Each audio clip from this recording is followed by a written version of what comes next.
The crystal wine glass shattered against the worn wooden floor at exactly 7:43 p.m., and in that split second, Clarice Corleone's entire world stopped breathing. The glass didn't just fall. It was thrown, hurled with the kind of casual cruelty that only unlimited wealth and zero consequences could breed. Red wine exploded across the scuffed floorboards like arterial spray, splashing onto Clarice's second-hand white sneakers, the ones she'd scrubbed clean just that morning because they were the only pair she owned. "Are you deaf as well as incompetent?" The voice cut through Rossetti's family bistro like a blade through silk. "I said no ice. How difficult is that for your limited intellect to comprehend?" Clarice's fingers trembled as she clutched the empty serving tray against her chest, her shield, her only protection. She was 23 years old, working double shifts 6 days a week, and she'd learned long ago that men like Adrian Braddock, tech billionaire, venture capitalist, destroyer of companies and lives, didn't see people like her as human. They saw obstacles, annoyances, insects to be crushed beneath Italian leather shoes that cost more than her yearly rent. Every eye in the restaurant had turned toward them. The elderly couple in the corner, celebrating their 50th anniversary. The young family with 2 kids who came every Friday for the house lasagna. The college students who scraped together tips to afford the cheapest items on the menu. All of them watching. All of them holding their breath. Adrian Braddock stood 6'3" in his $5,000 charcoal suit, his steel gray eyes cold enough to freeze blood. His face, sharp-jawed, handsome in that cruel way that belonged on corporate magazines, twisted with contempt. He was 38 years old and controlled a fortune that could feed a small nation.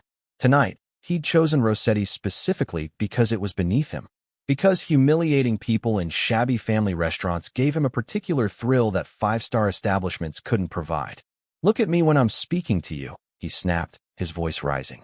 The gold Rolex on his wrist caught the warm amber light from the Tiffany lamps, the ones Clarice's grandmother had installed 40 years ago when she'd first opened this place with nothing but a dream and calloused hands. Clarice lifted her chin slowly. Her dark eyes met his, and something flickered there, something he was too arrogant to recognize as dangerous. "I apologize, sir," she said quietly, her voice steady despite the tremor in her hands. "I'll bring you a new glass immediately. No ice. You'll do more than that." Adrian stepped closer, invading her space with the confidence of a man who'd never been told no in his life. "You'll explain to me why someone with your obvious lack of education and grace is working in an establishment that serves me. You'll explain why I should accept service from someone who can't follow the simplest instruction." The elderly woman in the corner gasped. Her husband half rose from his seat, his weathered face flushing with anger, but his wife touched his arm gently. "Don't. Men like that destroy people who challenge them." Clarice's pulse hammered in her throat. She could feel the weight of every gaze, every held breath, every person silently begging her to just apologize again, to bow her head, to let this monster win because that's how the world worked. The powerful devoured the weak. That was the rule. She thought of her grandmother, Rosa Rossetti, who'd built this restaurant from nothing, who died 6 months ago and left Clarice drowning in debt and grief. She thought of the stack of medical bills on her kitchen counter, the eviction notice tucked between them, the scholarship rejection letter she'd received that morning, her last chance at finishing her engineering degree, crumpled and thrown away. She thought of the manila folder hidden in her locker, the one with Adrian Braddock's name on it, the one that contained documents she'd found in the recycling bin of the private dining room 3 months ago, papers that his assistant had carelessly discarded after a meeting, papers that outlined things that would make headlines scream, that would send federal investigators swarming, that would topple an empire built on lies. She'd kept it, hidden it, told no one, because she wasn't sure what to do with the kind of information that could destroy a man worth $8 billion. Until now. Adrian's lip curled. "Well, I'm waiting for your groveling apology. Unless you'd prefer I speak to your manager about terminating." "The Helix Corporation," Clarice interrupted softly. The temperature in the room dropped 20 degrees. Adrian's face went absolutely still. "What did you just say?" Clarice set down her tray on the nearest table with deliberate care. When she turned back to him, her eyes were clear, sharp, and utterly fearless. "The Helix Corporation, registered in the Cayman Islands. $14 million in fraudulent transactions. SEC violations. Insider trading. A paper trail that leads directly back to you. Her voice remained quiet, conversational even, but every word landed like a hammer. You have a choice to make right now, Mr. Braddock. And I promise you, it's the most important decision you'll make in your entire life. The restaurant had gone so silent that the ticking of the vintage clock on the wall sounded like thunder. Adrian's face had drained of color, then flooded with red. His hands clenched into fists at his sides. But beneath the rage, Clarice saw something else flickering in those cold gray eyes. Fear. Raw, genuine, pants-wetting terror. You have no idea what you're doing, he whispered, his voice shaking. No idea who you're threatening. Clarice smiled then, a small, sad smile that held more power than all his billions. Oh, but I do, Mr. Braddock. The question is, do you? What information does Clarice have? What will Adrian do next? Drop a comment below with your predictions. I love reading your theories. And if you're as hooked as I am, make sure you're subscribed because you do not want to miss what happens when these two start playing the most dangerous game of their lives. The silence stretched like pulled taffy, thick and suffocating. Then Adrian Braddock laughed, a sharp, hollow sound that held no humor whatsoever. You're bluffing. He straightened his tie with shaking fingers, trying to reclaim the armor of his arrogance. You're some desperate waitress making wild accusations because I hurt your feelings. This is extortion. I could have you arrested.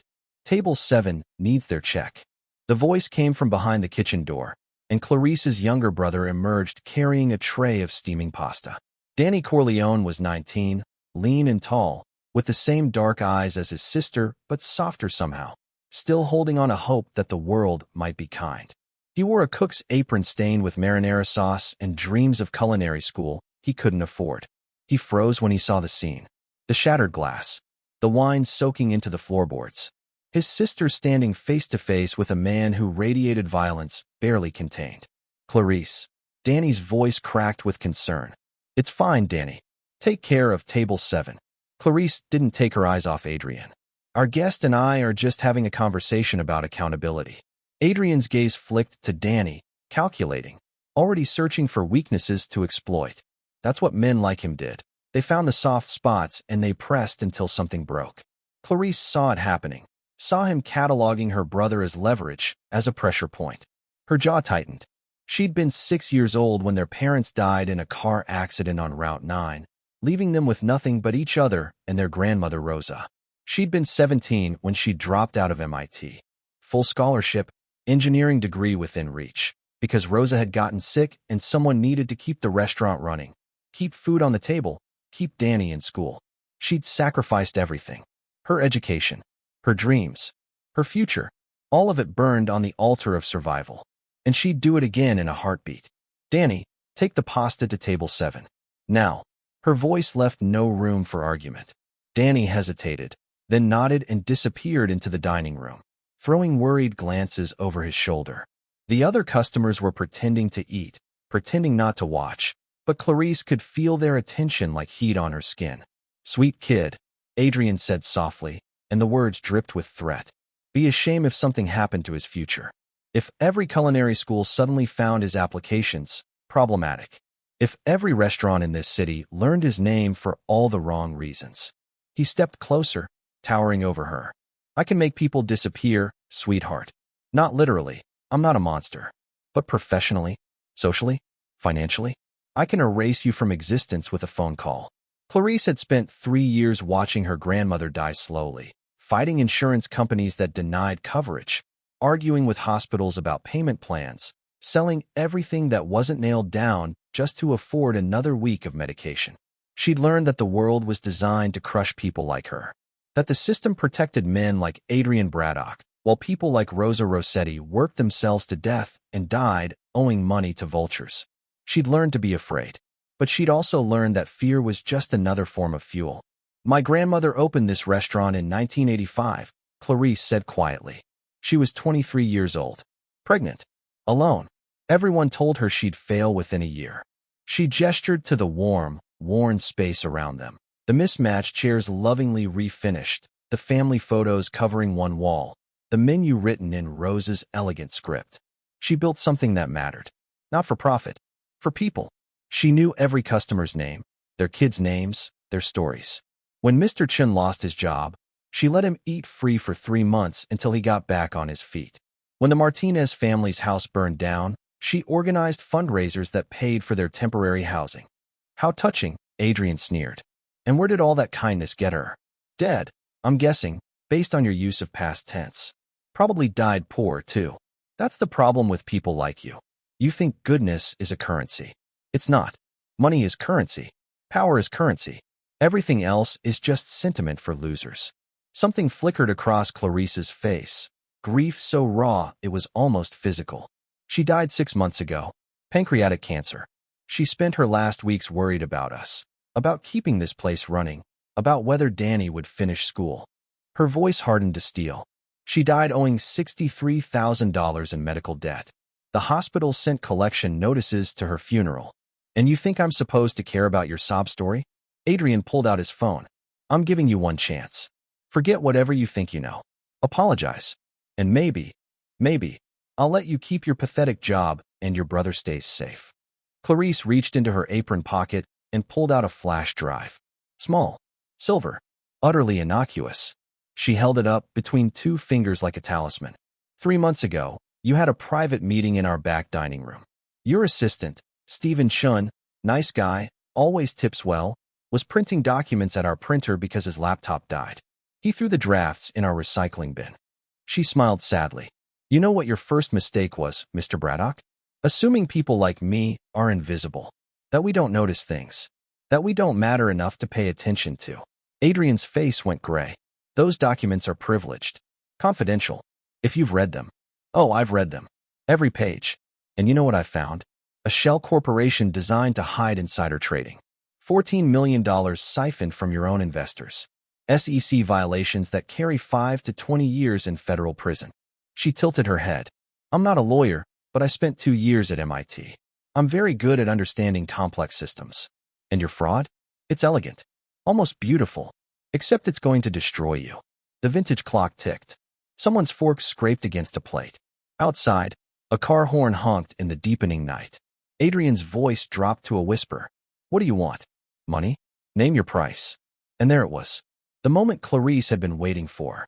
The moment when the monster revealed he was just a scared man after all.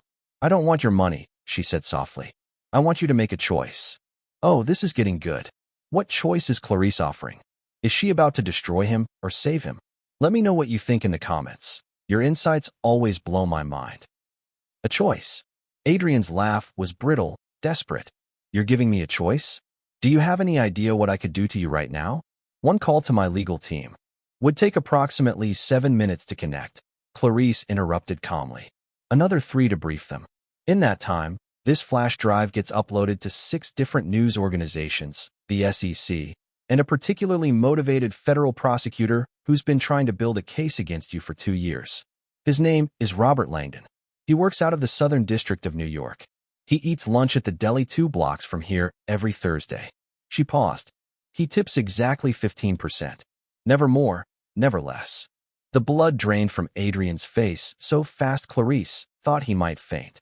Robert Langdon. The prosecutor was infamous, a bulldog who'd taken down 3 billionaires in the last 5 years.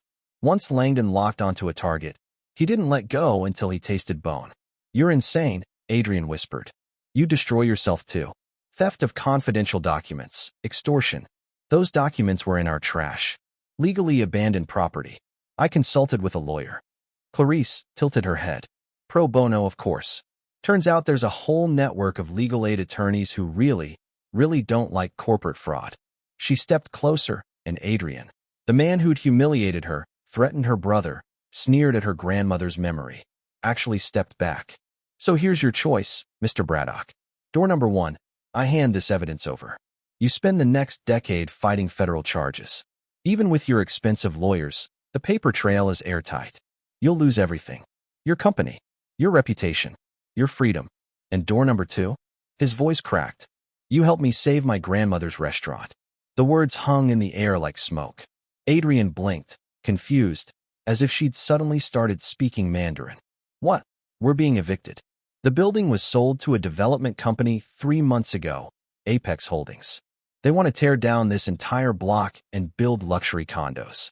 We have 30 days to vacate, or they'll force us out. Clarice's voice remained steady, but her eyes blazed with determination. You're going to buy this building. You're going to establish a trust that protects it from development. You're going to ensure that Rossetti's family bistro stays exactly where it is, operating exactly as it has for 40 years. Adrian stared at her like she'd grown a second head. That's it. That's your ransom demand. Not ransom. Restitution. Clarice held up the flash drive again. You've built your fortune by crushing people like us, by exploiting loopholes and destroying livelihoods. Consider this your chance at redemption. Save one small business. Protect one family's legacy. Prove you're more than just a monster in an expensive suit. This is insane, Adrian breathed, but Clarice could see the wheels turning in his head. The calculation. The cost-benefit analysis. A building purchase versus federal prison. It wasn't even close. You have until midnight tomorrow to decide, Clarice said. After that, everything goes public. Your choice, Mr. Braddock. Save yourself by saving something that actually matters. Or lose everything because your ego can't handle being challenged by a waitress. The kitchen door swung open again, and this time it was Stella Anderton who emerged, head chef, Rose's oldest friend, a 60-year-old woman with flour-dusted hands and a heart that could spot trouble from a mile away. Clarice, honey, is everything. Stella stopped short when she saw Adrian's face. Then she saw the shattered glass, the wine stains, the rigid set of her surrogate daughter's shoulders. Her weathered face hardened into something that could cut diamonds. Did this man hurt you? No, Stella. We're just having a business discussion. Business. Stella's eyes narrowed. She'd survived an abusive marriage, raised 3 kids alone, and worked double shifts to become head chef. She didn't intimidate easily, and she certainly didn't intimidate for billionaires. Sir, I don't care how much money you have or how fancy your suit is. You break glass in my restaurant. You raise your voice at my girl. You don't get to call it business. You get to apologize and leave. Or you get to deal with me. Something flickered across Adrian's face. Surprise, perhaps, that someone else would dare challenge him. But beneath it, Clarice saw something else. Something unexpected. Shame. Just a flash, barely visible, but it was there. As if being confronted by this fierce, protective woman had reminded him of something he'd spent years trying to forget. A conscience, maybe, or a mother's disappointed face. I apologize, he said quietly, and the words seemed to cost him physically. For the glass. For my behavior. He turned to Clarice, and his gray eyes held something complex. Anger, yes, but also a grudging respect, and something that might have been curiosity. You're not what I expected. Neither are you, Clarice replied. I expected a monster. But monsters don't look ashamed when a chef calls them out. Monsters don't hesitate when given a choice between prison and decency. Adrian pulled out his phone, fingers hovering over the screen. For a long moment, he just stared at it. Then, slowly, he lowered the device. The building address. I need the details. Property information. The trust requirements. His voice was clipped, professional. My assistant will contact you tomorrow morning. 9 a.m. Sharp. Clarice felt her heart slam against her ribs. You're agreeing? Just like that. I'm considering your proposal, Adrian corrected, but his eyes told a different story. He was trapped, yes, but he was also intrigued. This woman who'd faced him down with nothing but courage and a flash drive had done something no one had managed in years. She'd surprised him. Midnight tomorrow, Clarice reminded him. After that, the choice is made for you. Adrian nodded once, sharp and precise. Then he did something that made every person in that restaurant hold their breath. He bent down, carefully picked up the broken glass shards, and placed them on a nearby tray. I'll pay for the damages, he said quietly. And the wine. And he hesitated, and for just a second, the billionaire armor cracked to reveal something almost human underneath. I'll see you tomorrow, Miss Corleone. He walked toward the door, each step measured and controlled. But just before leaving, he paused and looked back. His eyes found Clarice's across the restaurant, and something electric passed between them. Recognition, perhaps, of 2 people who'd just changed each other's trajectories forever. The door closed behind him with a soft chime. The restaurant exploded into sound. Customers applauded. The elderly couple rose to their feet, cheering. Danny burst from the kitchen, eyes wide with questions Clarice couldn't answer yet. But all she could think about was the look in Adrian Braddock's eyes as he'd walked away. Trapped, furious, humiliated, and utterly, completely fascinated. Oh my God, he's actually considering it. But can Clarice trust him? And did anyone else catch that look between them at the end? Drop your thoughts below. I'm dying to know what you're thinking. And if you're loving this story, share it with someone who needs to hear about courage in the face of power. Clarice didn't sleep that night. She lay in her cramped studio apartment above the restaurant, staring at the water-stained ceiling, replaying every second of the confrontation. The way Adrian's eyes had flickered with something dangerous when she'd revealed the flash drive. The careful precision with which he'd picked up the broken glass. That final look, charged with electricity she couldn't name and didn't want to examine too closely. At 3 a.m., her phone buzzed. Unknown number. You made a mistake tonight. Up. Her heart seized. She sat up, fingers trembling as she typed back. The only mistake was yours. You have 21 hours. 3 dots appeared. Disappeared. Appeared again. I don't respond well to threats, Miss Corleone. Then respond well to consequences, Mr. Braddock. The dots danced for a full minute before his reply came through. I'm curious. Why didn't you just sell the information? You could have named any price. Clarice stared at the message, then typed slowly. Because some things matter more than money. You wouldn't understand. Try me. She should have ignored it. Should have put the phone down and tried to sleep. Instead, she found herself writing. My grandmother used to say that we're all making deposits or withdrawals from the world's account. Most people take more than they give. She spent 40 years depositing kindness, hope, second chances. When she died, the world was richer for her being in it. Can you say the same? The response came faster this time. No, just that. One word. But it held the weight of a confession. You still have time to change that, Clarice typed. 21 hours. No response came. She waited until dawn broke gray and cold over the city skyline, her phone silent beside her. At 8:47 a.m., Clarice was downstairs prepping the restaurant for lunch service when the door chimed. She looked up, expecting the produce delivery. Adrian Braddock stood in the doorway wearing jeans and a black sweater, looking impossibly out of place without his armor of expensive suits.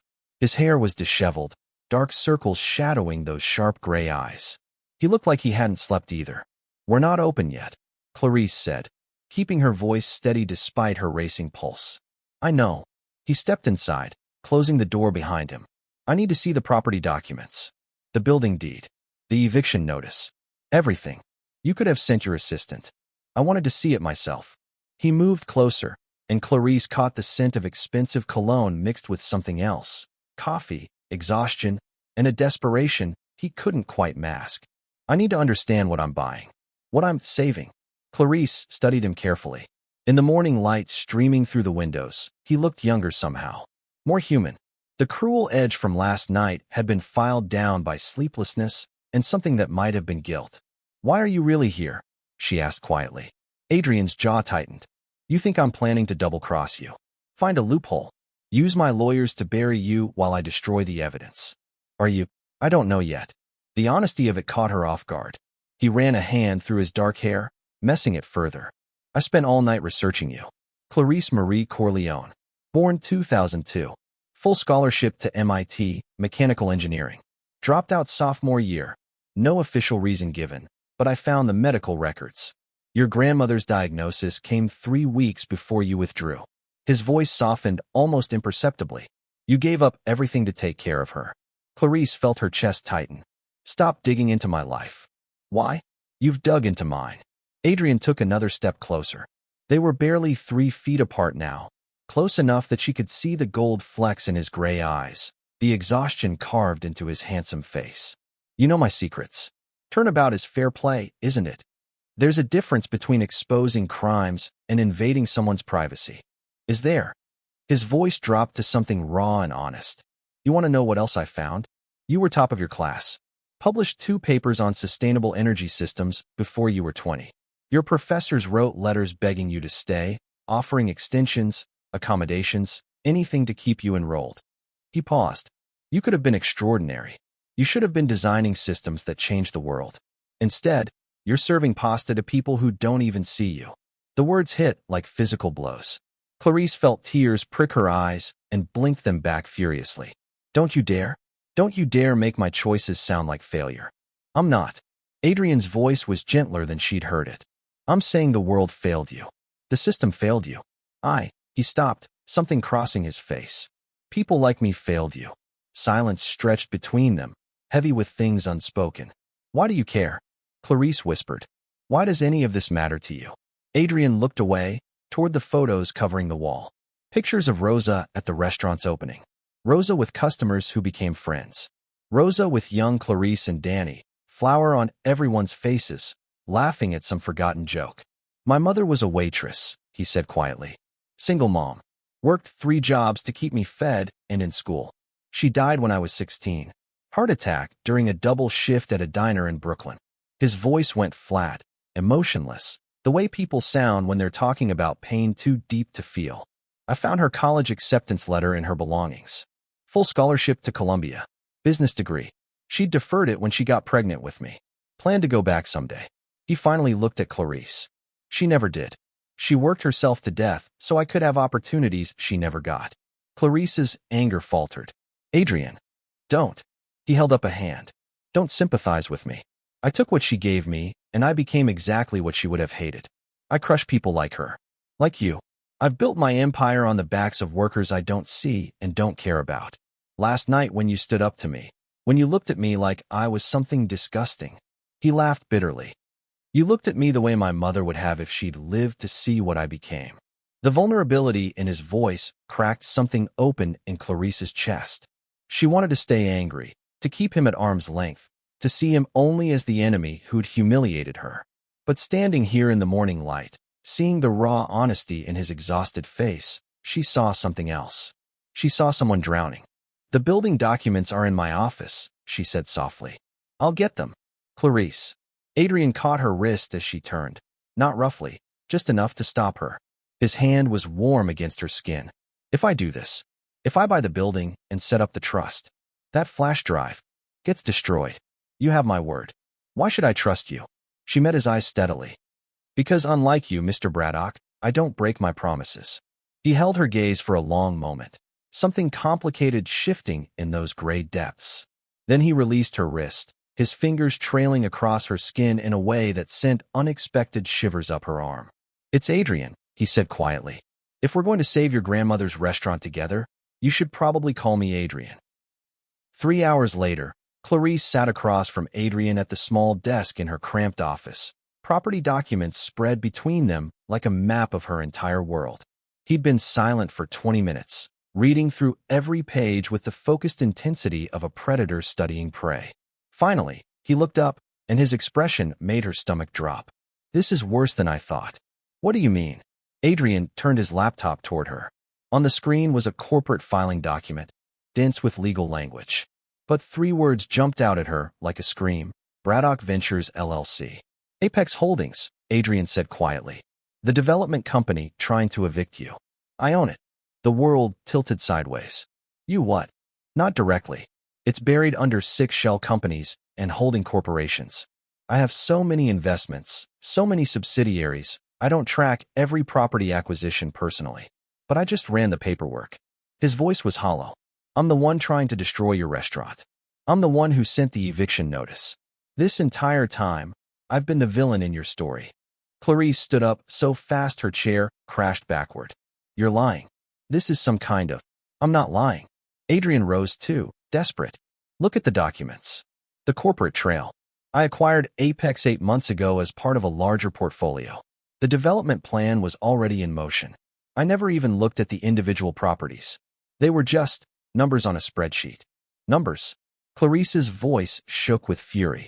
My grandmother's life's work is a number to you. Yes, that's exactly what I'm saying. Adrian looked anguished. That's who I am. That's what I've become. I make billion-dollar decisions without ever thinking about the real people affected. Without caring. He grabbed the property documents. Do you know how many other families I've displaced? How many small businesses I've crushed? I don't. I literally don't know because I've never bothered to count. Clarice wanted to hit him. Wanted to scream. Wanted to take that flash drive and upload it immediately. Consequences be damned. But then she saw his hands shaking as he held the papers. saw the genuine horror in his eyes. "Why are you telling me this?" she demanded. "You could have hidden it, fixed it quietly, and never said a word." "Because you asked me a question last night." Adrian's voice cracked. "You asked if the world was richer for me being in it. And I've spent 12 hours realizing the answer is no. The answer is actively worse. I'm not just a monster, Clarice. I'm the specific monster destroying everything you love." The office door burst open. Danny stood there, face flushed with panic. "Clarice, there are people outside. Surveyors. They're measuring the building, taking photos." Adrian was moving before Danny finished speaking. He stormed out of the office and through the restaurant to the front door. Clarice ran after him. Outside, 3 men in hard hats stood with measuring equipment and cameras. One of them turned as Adrian approached, his expression shifting to recognition. "Mr. Braddock?" "Sir, we didn't expect." "You're done here," Adrian said flatly. "Pack up and leave." The surveyor blinked. "But sir, we have authorization from Apex Holdings too." "I am Apex Holdings, and I'm telling you to leave. Now." The men exchanged confused glances but began gathering their equipment. Adrian pulled out his phone and dialed, his voice sharp and commanding. "Jennifer, it's Adrian. I need you to halt all development plans for the property at 247 Rossetti Street. Immediately. Cancel the eviction proceedings." "Yes, I'm aware of the investment projections. I don't care. Do it now or find another job by lunch." He ended the call and turned to find Clarice standing in the doorway, arms crossed, expression unreadable. "Happy now?" he asked quietly. "No." She stepped onto the sidewalk. "Because I don't understand what you're doing. You could walk away. Honor our deal from a distance. Instead, you're here, making phone calls, stopping your own company. Because I need to fix this myself." Adrian moved closer, his voice urgent. "Don't you see? You didn't just catch me committing fraud. You showed me that I'm destroying people's lives on autopilot. That I've become so disconnected from reality that I'm crushing dreams without even knowing their names. So this is about your guilt?" Clarice felt her anger rising again. "About making yourself feel better? It's about waking up." Adrian's voice rose, drawing looks from passers-by. "It's about realizing that I've spent 15 years building an empire on other people's suffering and calling it success. It's about..." He stopped abruptly, staring past her shoulder, face going pale. Clarice turned. A woman stood across the street, mid-30s, striking in a tailored navy suit, her blonde hair pulled back in a severe bun. She watched them with an expression of cold calculation. "Who is that?" Clarice asked. "Victoria McGuire." Adrian's voice had gone dead. "My business partner. Minority shareholder in Braddock Ventures." He grabbed Clarice's arm. "We need to go inside. Right now." But it was too late.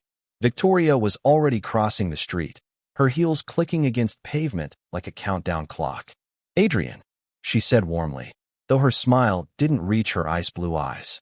"Funny running into you here. I thought you were supposed to be in Singapore closing the Chin deal." "Change of plans," Adrian said tightly. Victoria's gaze shifted to Clarice, assessing, calculating. "And who is this?" "None of your concern." "Oh, but I think it is." Victoria pulled out her phone, tapped the screen, and turned it toward them. It showed a grainy photo. Adrian and Clarice in the office, documents spread between them, heads close together in conversation. "You've been here for 3 hours. Missing important meetings. Halting a development project worth $30 million. Her smile sharpened. "What's going on, Adrian?" "That's confidential." "Is it the Helix investigation?" Victoria asked casually, and Clarice felt her blood turn to ice. "Because I've been hearing whispers. Federal prosecutors sniffing around. Anonymous tips about offshore accounts." Her eyes glittered. "You wouldn't be trying to make some kind of deal, would you? Maybe using company assets to buy yourself immunity?" Adrian's face had gone to stone. "What are you suggesting?" "I'm suggesting that if you're planning something that might affect my investment, I have a right to know." Victoria's voice hardened. "I'm suggesting that halting the Rossetti Street development cost me $2 million in projected returns. And I'm suggesting that if you're making deals behind my back, using company resources for personal gain." She paused meaningfully. "Well, that would be a breach of our partnership agreement. One that would give me grounds to call an emergency board meeting, to demand a full audit, to expose everything." The threat hung in the air like poison gas. Clarice's mind raced. Victoria didn't know about the flash drive. She was fishing, trying to figure out what Adrian was doing. But if she started digging, if she called that board meeting, there's no deal, Clarice said suddenly. Both Adrian and Victoria turned to stare at her. Adrian and we're seeing each other. Adrian's eyes went wide with shock. Victoria's eyebrows rose. Excuse me. We've been dating for a few weeks. Clarice stepped closer to Adrian, her heart hammering. He comes here to see me. The development halt. He's trying to impress me. You know how men get when they're. She let the sentence trail off suggestively. Victoria studied them both, suspicion and disbelief warring on her face. Adrian Braddock, the man who called his last girlfriend a distraction from efficiency, that Adrian is romantically involved with a waitress.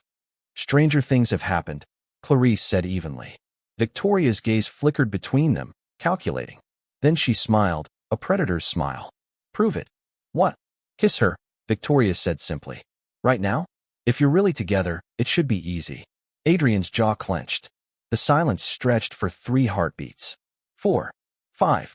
Then he turned to Clarice, his gray eyes searching hers with an intensity that stole her breath. She saw the question there. The apology. The desperate plea. She nodded, barely perceptible. Adrian's hand came up to cup her face, his touch gentle despite the tension radiating through his body. I'm sorry, he whispered, so quietly only she could hear. Then he kissed her. The kiss was supposed to be fake. A performance.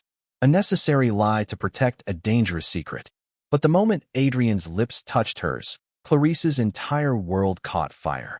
His hand cradled her face with a gentleness that contradicted everything she knew about him.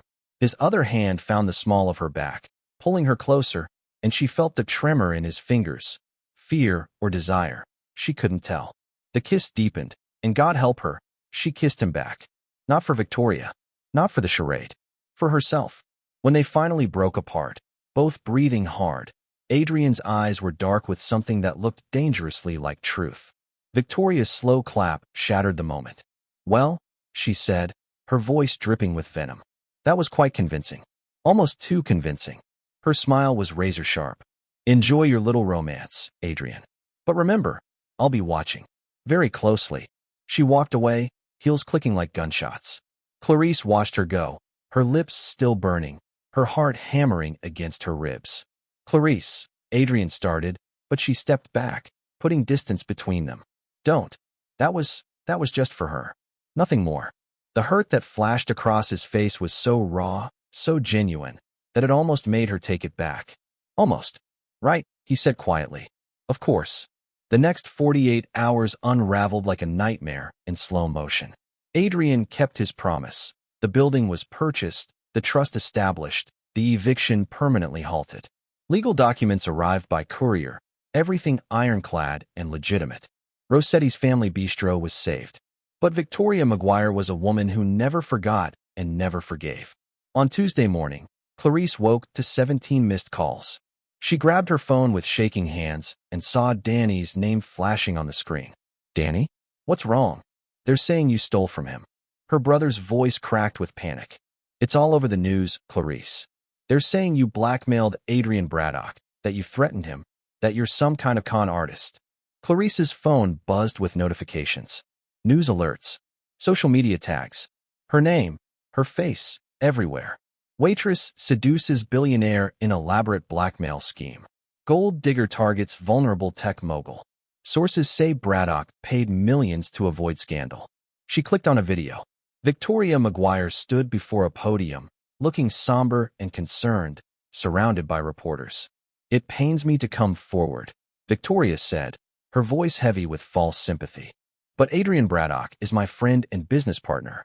This woman has taken advantage of his good nature, exploited his genuine desire to help a struggling business, and twisted it into something sordid. We have evidence of coercion, of threats, of a calculated scheme to extract money from a man whose only crime was trying to be kind. Clarice's hands shook so badly she nearly dropped the phone. Her phone rang again. Adrian, don't believe anything she's saying. He started the moment she answered. It's too late. Clarice's voice was hollow. Adrian, my face is everywhere. They're calling me a thief. A con artist. There. She looked out her window at the street below, where news vans were already setting up. Oh God, there are reporters outside. I'm fixing this. I'm calling a press conference. I'll tell them the truth. What truth? Clarice laughed bitterly. That I had evidence of your crimes? That I threatened to expose you? That's literally what Victoria is saying, except she's making it sound like extortion instead of justice. Then I'll tell them about Helix. About the fraud. I'll confess everything. And go to prison? Clarice felt tears burning her eyes. No, no, I won't let you destroy yourself for me. Clarice. This is over, Adrian. She forced the words out past the lump in her throat. You bought the building. You saved the restaurant. That was the deal. We're done. Don't do this. Please. She hung up. Then she turned off her phone and sat in the darkness of her apartment, listening to reporters shouting questions at her door, and wondered how saving her grandmother's legacy had turned into losing everything else. By Wednesday, it got worse. Danny was asked to leave culinary school pending an investigation. Stella received threatening messages from people claiming the restaurant was a front for criminal activity. Customers stopped coming, scared off by the circus of media trucks and protesters outside. And Clarice. Clarice became a villain in a story she didn't recognize. She watched from her window as Adrian's black SUV pulled up Wednesday evening. Watched him push through the crowd of reporters. Watched him pound on the restaurant door until Stella finally let him in. She won't see you, Clarice heard Stella say, her voice carrying up through the vents. I need to see her. Please. This is my fault. Damn right it's your fault. Danny's voice, raw with anger. You used her. You made her think you were changing, that you cared, and then you let that woman destroy her reputation. I didn't let Victoria do anything. She went behind my back. Then stop her. Danny shouted. You're a billionaire. You have power. Use it. A long silence. Then Adrian's voice, broken and defeated. I've tried. She has copies of the Helix documents. She found them somehow. If I fight her publicly, she'll release everything. The SEC will investigate. I'll go to prison. And the scandal will destroy Clarice even more than this is already destroying her. Clarice pressed her forehead against the cool glass of her window. He was trapped. They both were. Victoria had maneuvered them into a checkmate so elegant, it was almost beautiful. Destroy Adrian and go to prison herself for blackmail. Or stay silent and watch her life crumble to ash. She heard footsteps on the stairs. Adrian, coming up to her apartment. She opened the door before he could knock. He looked devastated, unshaven, exhausted. His expensive clothes rumpled like he'd slept in them. When he saw her, his expression cracked open with such naked pain that she almost reached for him. I'm sorry, he whispered. Clarice, I'm so sorry. I thought I could protect you. I thought if I bought the building, if I fixed my mistake, everything would be okay. But I've only made it worse. I've ruined your life. Yes, she said quietly. You have. Tell me how to fix this. Please. I'll do anything. There's nothing you can do. Clarice felt numb, hollowed out. Victoria wins. She's destroyed both of us without ever getting her hands dirty. The media believes her story. You can't fight back without exposing yourself. I can't defend myself without looking like a criminal. She laughed bitterly. Even the kiss was fake. Everything was fake. Not everything. Adrian stepped closer, desperate. Clarice, that kiss meant nothing. She lied and watched something die in his eyes. You should go before someone sees you here and makes things even worse. Don't do this. Don't shut me out. You're a complication I can't afford, Adrian. She forced steel into her voice. This was business. A transaction. You paid your debt. Now leave. For a long moment, he just stared at her, and she saw her own heartbreak reflected in his face. Then he nodded once, turned, and walked away. Clarice closed the door, slid down to the floor, and finally let herself cry. She'd saved the restaurant, but lost everything else. Her reputation, her future, her brother's dreams. And somehow, impossibly, stupidly, she'd lost something she didn't even know she wanted. She'd lost Adrian. Clarice spent Thursday morning staring at the flash drive on her kitchen counter. The original. The one she'd promised to destroy once Adrian saved the restaurant. She'd kept it. Insurance, she'd told herself. Protection against betrayal. Now it felt like a grenade with the pin already pulled. A knock at her apartment door made her jump. She ignored it. Probably another reporter looking for a quote, another photo to splash across tabloid covers. Clarice Corleone? The voice was unfamiliar. Male. Professional. My name is Robert Langdon. I'm a federal prosecutor with the Southern District of New York. I need to speak with you about Adrian Braddock. Clarice's blood went cold. She opened the door a crack, keeping the chain engaged. The man on the other side was in his 50s, sharp-eyed, wearing a suit that had seen better days. He held up his credentials. They looked legitimate. I know you've had a difficult week, Langdon said gently. But I also know you're not what the media is saying. May I come in? 5 minutes later, they sat across from each other at her small kitchen table. I've been investigating Braddock Ventures for 3 years, Langdon said. Insider trading, securities fraud, offshore shell companies. Adrian Braddock is very good at hiding his tracks. But someone sent us an anonymous tip 2 weeks ago about the Helix Corporation. His eyes fixed on her with laser precision. That was you, wasn't it? Clarice said nothing. You don't have to answer. But I want you to know, if you have evidence, if you come forward, I can protect you. Whistleblower protections. Immunity from any blackmail charges. A fresh start. And Adrian goes to prison. Adrian Braddock is a criminal who's stolen millions. He's also trying to change.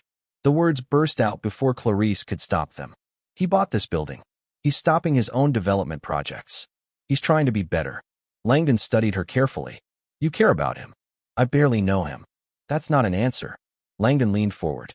Miss Corleone, I've taken down 3 billionaires in 5 years. You know what they all had in common? Not one of them ever tried to change. Not one showed remorse until they were in handcuffs. If Braddock is genuinely trying to do better, he paused. Then maybe he deserves the chance. Clarice's head snapped up. What? I didn't become a prosecutor to punish people. I became one to fix broken systems. Langdon pulled out a folder. Victoria McGuire. Did you know she's been under investigation for bribery and corruption for 18 months? She's dirty in ways that make Braddock look like a saint. The problem is, she's also very careful. We can't touch her without concrete evidence. What does this have to do with? She's the one who leaked the Helix documents to my office. Anonymously. She's trying to take down Braddock so she can seize control of his company. Langdon's expression hardened. And she's using you as collateral damage. Destroying your reputation to isolate him. Making him too weak to fight back. Clarice felt something spark in her chest. Not hope, not yet. But something close. Why are you telling me this? Because you have something she wants. That flash drive, the original documents. With those, I can prove she stole confidential information. I can build a case against her for corporate espionage, fraud, conspiracy. He met her eyes. But I need your help.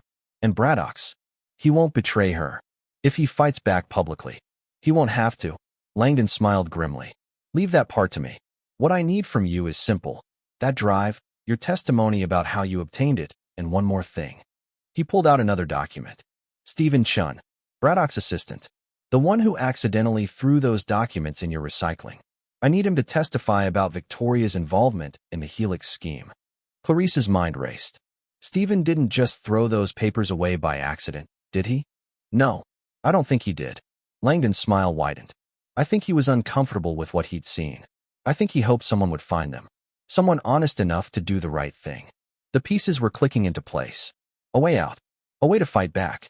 A way to save not just herself, but Adrian too. I need to talk to him, Clarice said. To Adrian. Before I agree to anything. He's downstairs. Has been for the last hour, actually. Sitting in his car, staring at your window like a lost puppy. Langdon stood. I'll give you 20 minutes. Then we need to move. Victoria's not stupid. She'll realize we're building a case eventually. Adrian looked worse than he had the day before. His eyes were bloodshot, his hands shaking as he climbed the stairs. When Clarice opened the door, he stopped dead, as if afraid she'd slam it in his face. Robert Langdon told me you wanted to talk, he said hoarsely. Come in. He stepped inside, and the silence stretched between them like broken glass. Finally, Adrian spoke. I've been thinking about what you said. About the kiss meaning nothing. His voice was raw, and I realized you were right. Everything between us started with lies and leverage. You had dirt on me. I had power over your restaurant. Nothing about this was real or honest or... I lied. Clarice interrupted, her heart hammering. When I said the kiss meant nothing, I lied. Adrian's breath caught. What? I lied because I was scared. Because everything was falling apart, and you were the only good thing in the wreckage, and that terrified me. She stepped closer. I lied because caring about you felt like the most dangerous thing I've ever done. Clarice, let me finish. She took a shaking breath. You were right about me. About what I gave up.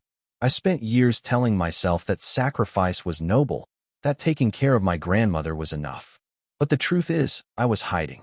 Hiding from the world that crushed my parents. Hiding from dreams that felt too big to reach. Hiding behind this restaurant because it was safe and small and couldn't hurt me.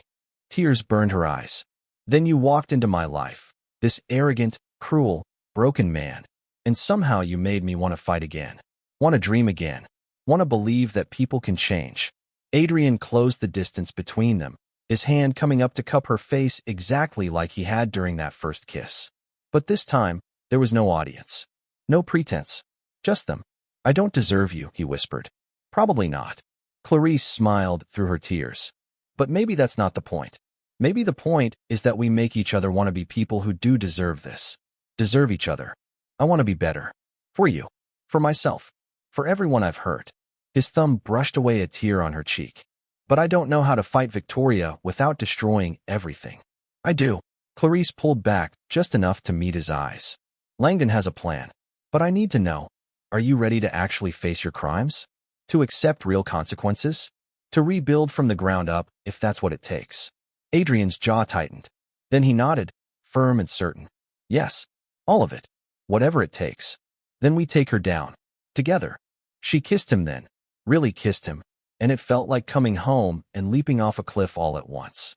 His arms wrapped around her, pulling her close, and she felt the tremor in his body that matched her own.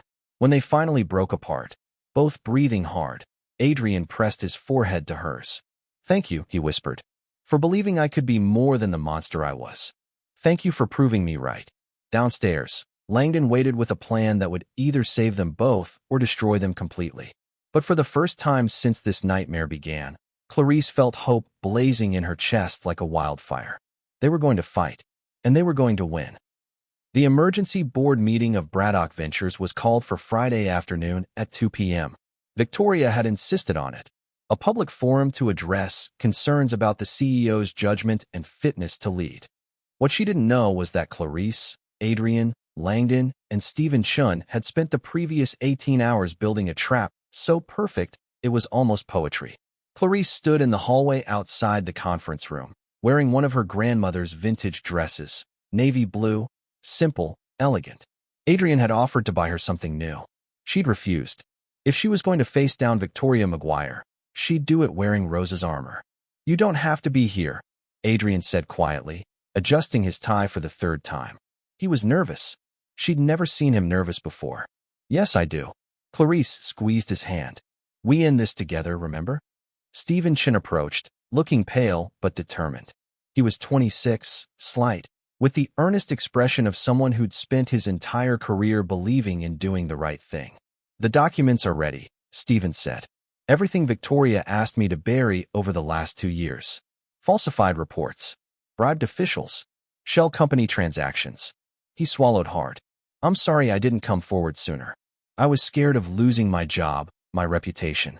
You're coming forward now, Clarice said gently. That's what matters. Langdon emerged from the conference room. They're ready for you. Victoria's already in there, holding court. She thinks she's won. His smile was sharp. Let's show her otherwise. The conference room was all glass and steel, overlooking the Manhattan skyline. 12 board members sat around the massive table. Victoria held court at the far end, looking immaculate in a white power suit, her blonde hair perfect, her smile confident. That smile faltered when Adrian walked in with Clarice at his side. What is she doing here? Victoria demanded. Miss Corleone is here at my invitation, Adrian said calmly, taking his seat at the head of the table. As is Mr. Langdon, who I believe you've already met. Victoria's eyes narrowed as the federal prosecutor entered. This is a private board meeting, which I'm attending as part of an ongoing federal investigation into securities fraud, corporate espionage, and conspiracy. Langdon's voice was pleasant, but his eyes were steel. Please, continue your presentation, Ms. Maguire. I'm very interested to hear your concerns about Mr. Braddock's fitness to lead. The temperature in the room dropped 20 degrees. Victoria recovered quickly, her politician's smile sliding back into place. Very well. Ladies and gentlemen, I've called this meeting because our CEO has been making erratic decisions, halting profitable developments, spending company resources on personal matters, and most concerning, becoming romantically involved with a woman who attempted to blackmail him. She pulled up a presentation on the screen. Photos of Adrian and Clarice. The property documents. Tabloid headlines. This woman, Victoria continued, her voice dripping with false concern, threatened to expose confidential information unless Mr. Braddock paid her demands. She's exploited his good nature and compromised his judgment. For the good of this company, I move that we remove Adrian Braddock as CEO and install new leadership. The board members shifted uncomfortably. Several avoided Adrian's eyes. Interesting narrative, Adrian said calmly. He stood, pulling out his own presentation remote. May I offer an alternative version of events? A new slide appeared. Financial documents. Shell company records. The Helix Corporation.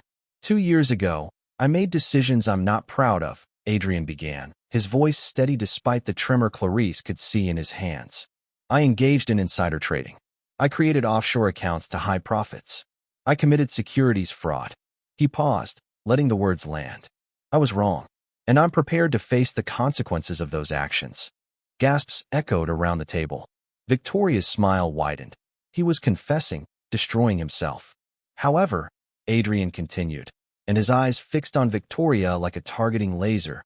I wasn't acting alone. My business partner knew about every transaction. She approved them. She profited from them. And when I decided to try to make things right, she attempted to destroy me to cover her own involvement. That's absurd, Victoria started. Stephen.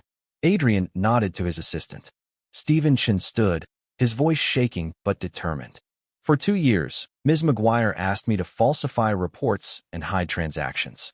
She threatened to fire me if I refused. She told me it was standard practice in corporate finance. He pulled out a folder. I kept copies of everything. Every email. Every altered document. Every offshore transfer she personally authorized. Victoria's face went white. This is a setup. You've coerced my assistant. He's my assistant, Adrian corrected quietly. And he came forward voluntarily. As a whistleblower. Langdon stood, placing a thick folder on the table. Ms. McGuire, I have evidence of 43 separate incidents of corporate fraud, bribery, and conspiracy. The Helix documents you leaked to my office?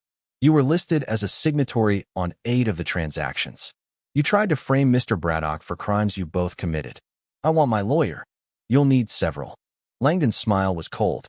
Because I'm also charging you with corporate espionage, theft of confidential documents, and orchestrating a conspiracy to defame Miss Corleone through media manipulation. He turned to the board. Ms. McGuire hired a PR firm to plant those tabloid stories. She created the narrative of blackmail to isolate Mr. Braddock and seize control of this company. We have email evidence, payment records, and testimony from 3 journalists she bribed. The room exploded into chaos. Board members shouting questions. Victoria's face cycling through rage, fear, and desperate calculation. But Clarice only watched Adrian. Watched him stand there, vulnerable and honest, accepting responsibility for his crimes while exposing the predator who'd tried to destroy them both. I'm not asking for forgiveness, Adrian said, his voice cutting through the noise. I'm asking for the chance to make this right. I'll cooperate fully with the federal investigation. I'll pay restitution. I'll accept whatever legal consequences come. He looked directly at Victoria. But I won't let someone else's corruption hide behind my sins. Victoria's composure finally shattered. You self-righteous hypocrite. You think confessing makes you a hero? You're a criminal. So are you. Clarice said quietly, and every eye turned to her. She stood, pulling the flash drive from her pocket, the original. The documents you're so desperate to hide?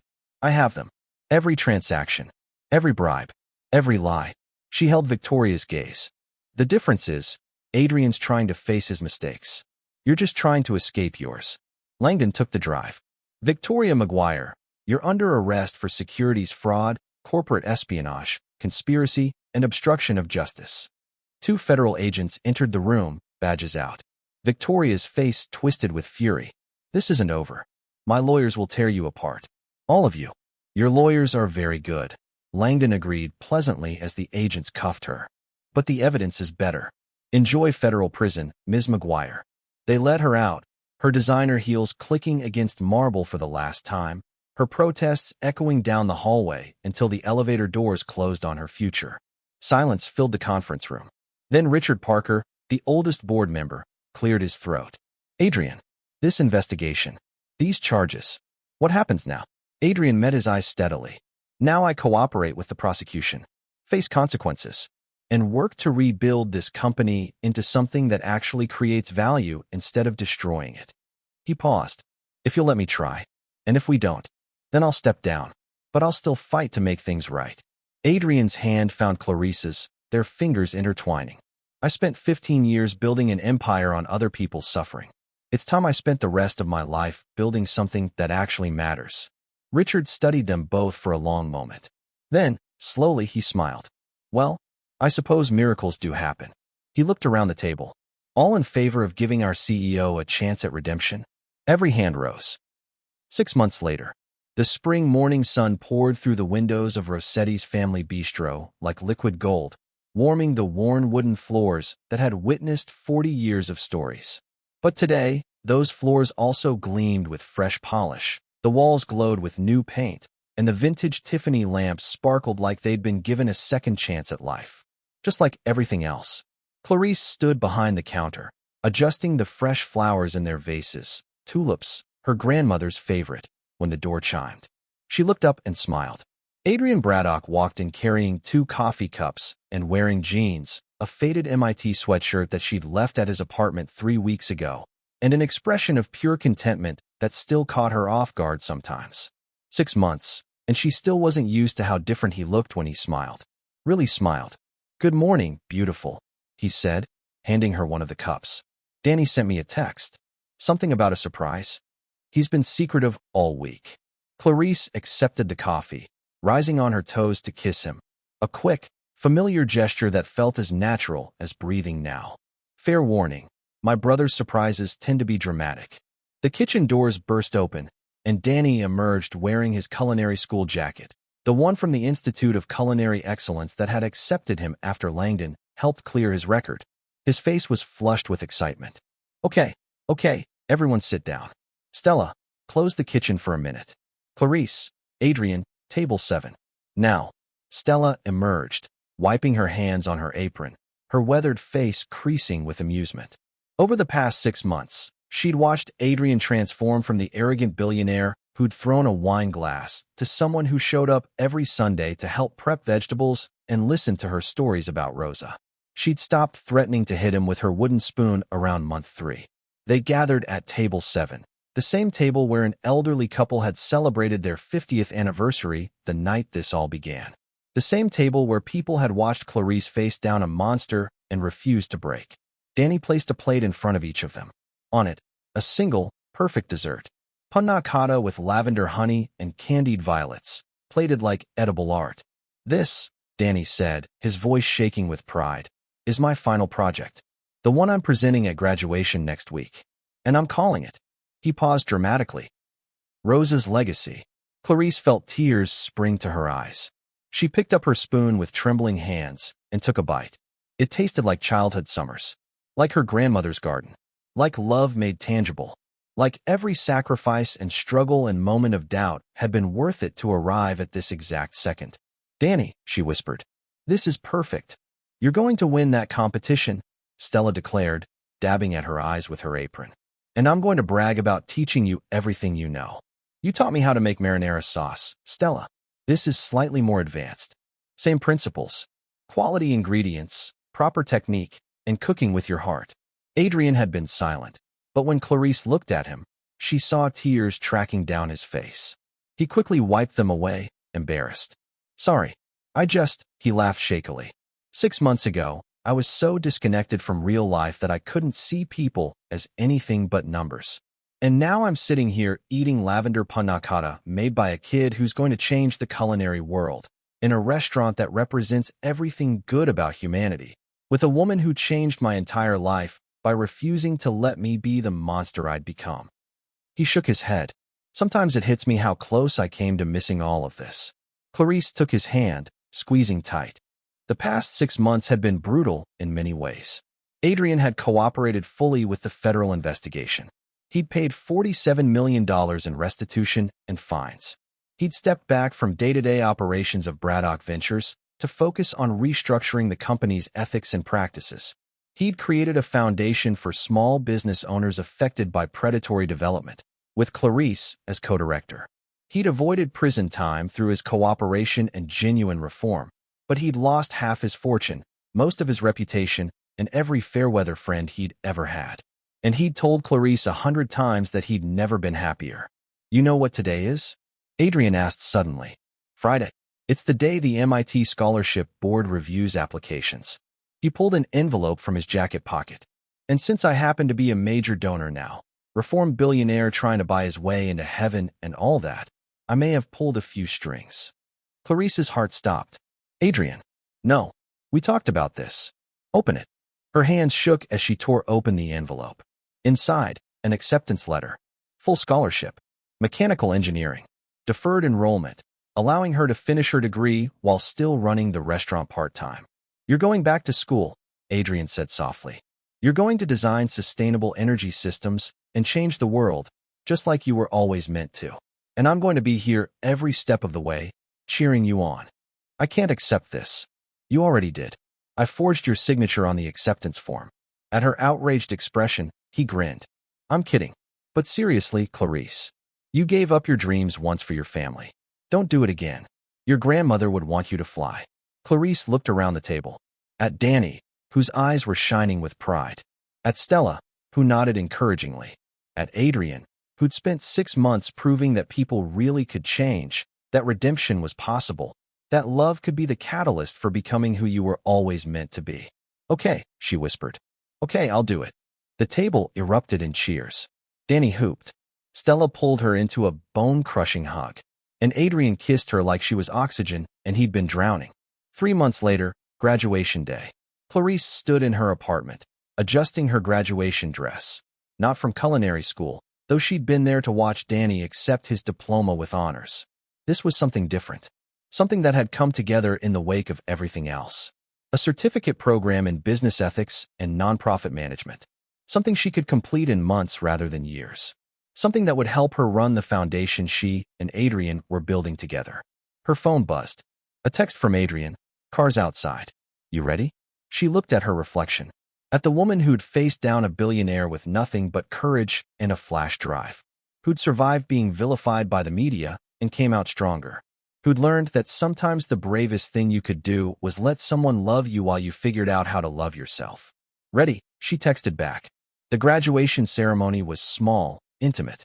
But in the audience, Clarice spotted everyone who mattered. Danny and Stella. Stephen Chun, who'd started his own consulting firm helping whistleblowers navigate corporate corruption. Robert Langdon, who'd become an unlikely friend.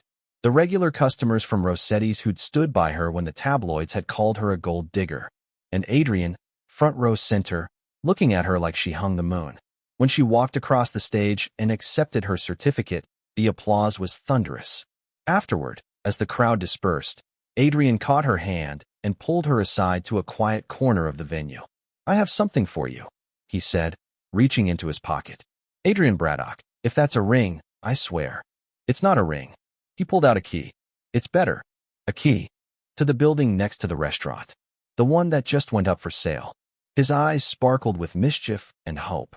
I was thinking we could convert it. Create a community center. Offer free meals to those who need them. Job training programs. Tutoring for kids. A place where people who feel invisible can be seen. Clarice stared at the key, then at him. Well, yeah. I was hoping my brilliant, beautiful, impossibly courageous co-director might want to build this with me. He took her other hand, his expression turning serious. Clarice, 6 months ago, you asked me if the world was richer for me being in it. The answer was no, but I'm spending every day trying to change that answer. And I can't imagine doing it without you. That's very smooth, Mr. Braddock. I've been practicing. He grinned. So what do you say? Want to change the world with me? Clarice looked at the key in her palm, then at the man who'd started as her enemy and become her partner in every way that mattered. The man who'd proven that people could grow, could change, could become better versions of themselves when given the chance and the right person to believe in them. Yes, she said. Let's change the world. He kissed her then, soft and sweet and full of promise. And in that moment, surrounded by people who'd witnessed her journey from waitress facing down a bully to a woman building an empire of compassion, Clarice felt her grandmother's presence like a warm embrace. "You did good, baby girl," she could almost hear Rosa whisper. "You deposited more than you took, and the world is richer for it." 1 year later, the grand opening. The Rosa Corleone Community Center opened on a perfect autumn afternoon.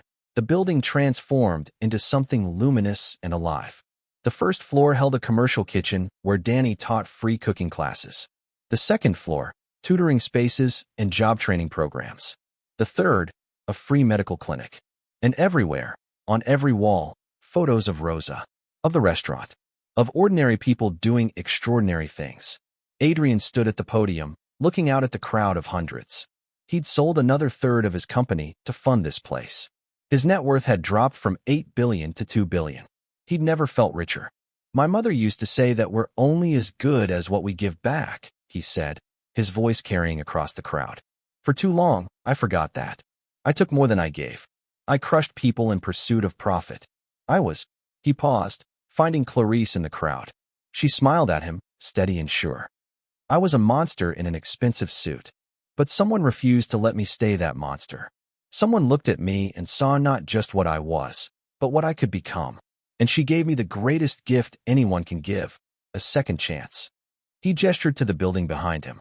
"This center is named for Rosa Rossetti, a woman who spent 40 years proving that kindness is the most powerful force in the world. But it exists because of her granddaughter, Clarice Corleone, who taught me that it's never too late to become who you should have been all along." The crowd erupted in applause.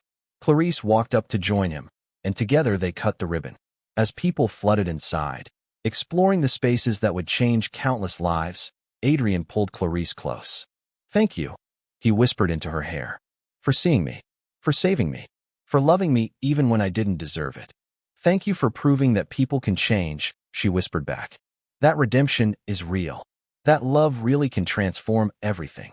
They stood there as the sun set over the city, watching people stream into a building dedicated to hope and second chances. Watching dreams take flight. Watching a legacy of kindness continue to ripple outward, touching lives they'd never meet, creating change they'd never see. The billionaire who'd insulted the waitress. The waitress who'd refused to stay silent. Two broken people who'd found each other in the rubble of their worst moments and built something beautiful from the wreckage. Together. And there it is, everyone. From a shattered wine glass to a community center. From enemies to soulmates. From isolation to connection. I'm not crying, you're crying. But seriously, thank you for taking this journey with Clarice and Adrian. Their story reminds us that it's never too late to change, that courage comes in many forms, and that sometimes the people who challenge us most are the ones who save us. If this story touched you, please share it with someone who needs to hear that redemption is possible. Leave a comment telling me which moment hit you hardest. And of course, if you haven't subscribed yet, what are you waiting for? There are so many more stories to tell. Until next time, remember, you're making deposits or withdrawals from the world's account every single day. Choose kindness. Choose courage. Choose to be the person who changes everything. With love, your storyteller.